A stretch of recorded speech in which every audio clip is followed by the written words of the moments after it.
Grace and peace. I'm Lady Shaletha Sanders. I want to encourage and motivate someone today that may be struggling with jealousy, or you may be a victim of jealousy. The Bible says that jealousy is as cruel as the grave, meaning that it could be grievous, it can be overwhelming, it can overtake you, or it can constantly be on your mind. As I reminisce, I think about when I first got married and I encountered this spirit of jealousy. I thought it was how I wore my hair. I thought it was how I had my nails. They were too long. I thought it was even what I had on. But to the contrary, that had nothing to do with jealousy. It wasn't until I sat down and had a conversation with my mother-in-law, the late Mother Esther Sanders, and she began to tell me about jealousy.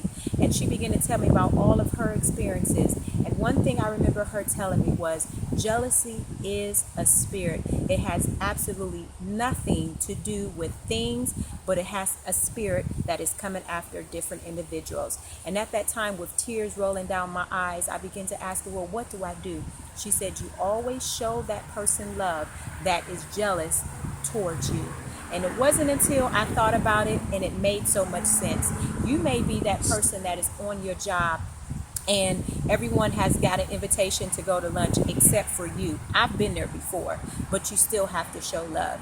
You may be even that person that has 4 and 5 children, and then you have another person who's jealous of you that is married and they're not able to have children. You still show them love. You may even be that person that's working at Burger King, and then it may be another person that's in corporate America. They may be stressed out and you're not stressed out. But the thing is, it has nothing to do with things. You may be even living in the hood and somebody's living in the suburbs. But guess what? The person in the suburbs is jealous of you because they have a large mortgage trying to keep up with the Joneses.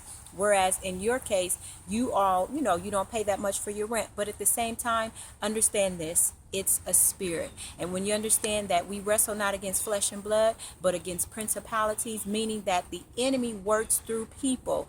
And that spirit of jealousy is a strong, strong spirit. There were times where I was crying, didn't understand. I tried to change my wardrobe. Even when I changed my wardrobe, people still treated me wrong. So it had nothing to do with what the makeup or the physicality of what I had on. So I want to encourage someone today to say, stay strong.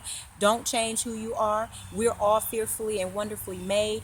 Be who God has called for you to be. That spirit of jealousy won't go away because it is a spirit. But to deal with it, show that person love. Treat that person with kindness, respect. Don't never get on that person's level. A lot of times as females, we may want to get on that person's level. But I want to tell you, don't do it. Show that person love.